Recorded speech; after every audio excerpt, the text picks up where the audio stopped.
underneath and going straight up the 10th board. Now look at this big move. Some 25 boards to the left. And his ball crossing the 25th board. That's 15 boards left with his target.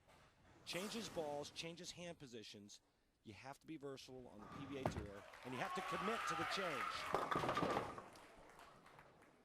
Like Chris Barnes, also from Wichita State, real technician of the game. Lonnie understands so much about the layouts, the breakdown, and a thinker on tour. 6-10 up for him now. On the right lane, he went 2-pin. This one, he wanted to make sure he got a little bit more hand in it, and it was too much hand, leaving the 6-10. Works very hard with a sports psychologist he spoke with after the show last week in Seattle. That sports psychologist actually lives in Reno, so he'll have a personal session with him when he goes down to the ABC Masters and the other event we've got in Reno coming up after that. They'll have their own little film session, review what happened last week. They'll watch the TV tape and talk about mannerisms and psychological reactions. All those things are so big. There's so much on the line. PW. In a big hole. Oh. 10-pin. Man. That was a big shot, and he needed a strike there. Oh, Jesus. He could have cut into that big Solid lead from Lonnie nines. Waliczek. He goes solid 9, ring and 10 there.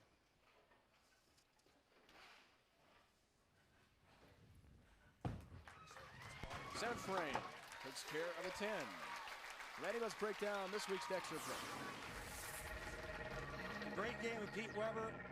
Starting around the 30th board right here. Now watch this. He's going to go in this direction with his feet. That gets his body out of the way and gets him to create an inside-out swing to get the ball to go from right to left. For you folks at home, if you want to go straight, walk towards your target. If you want to throw the big hook, walk away from your target.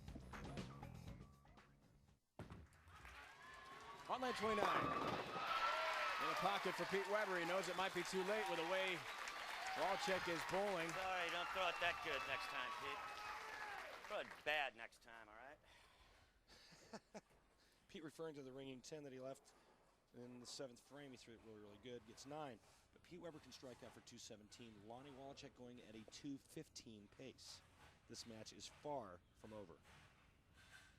A big shot, big moment. Looked high, and it was indeed. Right through the nose, and the 6-10 remains up for Waliczek. Lonnie Waliczek has lost his reaction. Needs to make a big, giant move to the left, or needs to move right and go straighter and firmer. You know, you and Marshall played some golf this week. Marshall came out on top. He had a home course advantage. Lonnie also played some golf in Oregon, Pacific Bandon, Oregon, with Jason Duran and Brian Waliczek, his brother, on Monday. Helped release some of the pressure and the steam from his disappointment Sunday in Seattle. He said it really made a difference. Had a perfect day for golf in Southern Oregon. If you've never been to Southern Oregon, they have some of the greatest golf courses in the country. It's just a beautiful place here. Weather is just ideal, usually year-round. Summertime gets a little warm, but right now, one guy looking to get red hot is Lonnie Waliczek. 9th frame, he can set up the 10th frame with a strike here. Up 26, foundation frame time, Waliczek. High. 3-6-10 up for Lonnie. Rick Donnelly, Ed Cleveland. Proprietors here at Lava Lanes in Medford, what a job they've done. We reflected earlier the viewpoint of Ryan Schaefer. He says the best tour stop in terms of the professionalism from proprietors and their staff to the players. Absolutely, bar none. There is not a tournament that we bowl on tour that's run better than this tournament here. Has to cover and does so. Open frame for Lonnie. Not to mention the fact that the first place trophy is a $4,000 Rolex watch, engraved. Wow. First class all the way at this event. That's where we're coming to you from Lava Lanes, Medford, Oregon, live coverage here on ESPN. We have Ryan Randy Peterson, our entire crew. PDW, the Hall of Famer, bid for a 30th title. May have a roadblock in front of that. That was light, and the 2 stands for Pete. Damn it. Man. This is retarded. Listen to this ball hit the lane. When that ball bounces like that, it takes revolutions off. It delays hook, and that ball went too far down the lane before it hits. So it might be a disappointment for his fan club. There they are. Nan Notaboom, Ann Evans, Tess Lorenzen, Ellie Bard, Reagan Pruitt, Christy Towell, all from Hood River, Oregon. They make their return appearance. Their debut was last year. Good 4 or 5 hour drive from Hood River here in Medford. They're back to support them. They got their own website.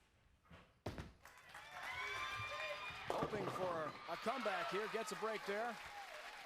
Whatever. Pete strikes out. He forces Lonnie Waliczek to mark the 10th frame. Gets it. Mark in the 10th frame in the fan club.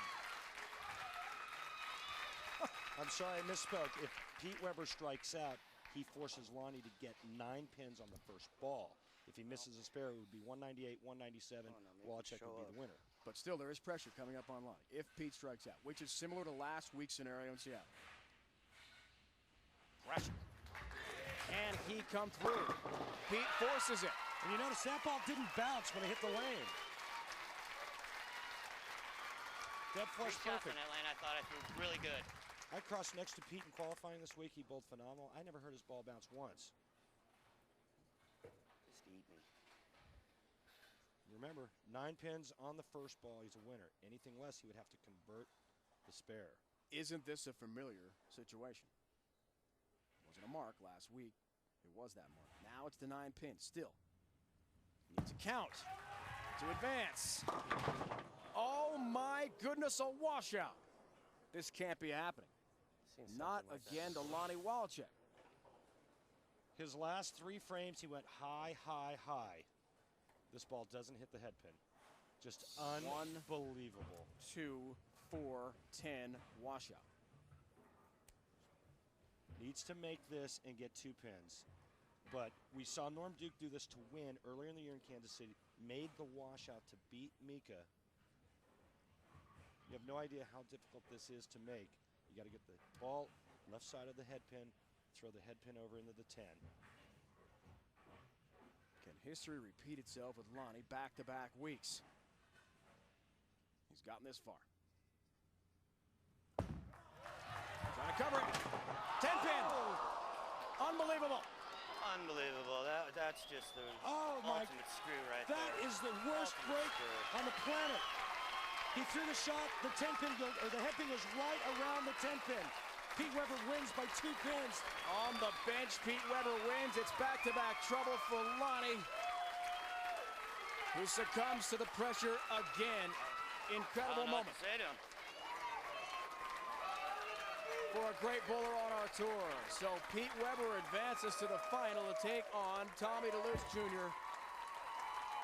One of the great guys on the tour has to endure more hardship.